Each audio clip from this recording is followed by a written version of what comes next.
ஆழமாக சிந்திப்பது, மிகவும் அழகாக அந்த விஷயத்தை ரொம்பவும் பக்குவமாக செயல்படுத்துவது, ஒவ்வொரு சின்ன சின்ன அசைவிலும் ஒரு விதமான தனித்துவத்தை நாம் வெளிப்படுத்த வேண்டும்.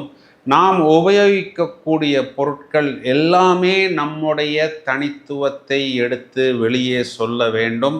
அது போன்ற பொருட்கள் மற்றவர்களுக்கு வெகு எளிதாக கிடைக்கக்கூடாது.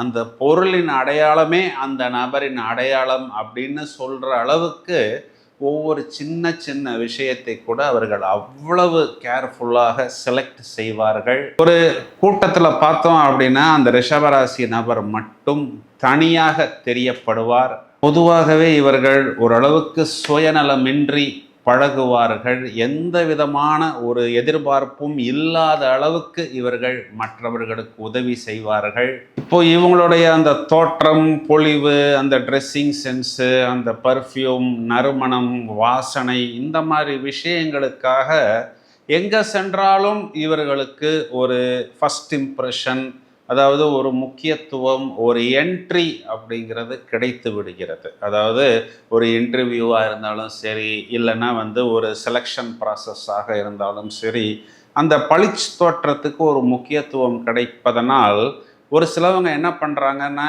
எந்த இடத்தில் நாம் போனாலும் நாம் ஜெயித்து விடுகிறோம் அல்லவா அப்படின்னு சில பேர்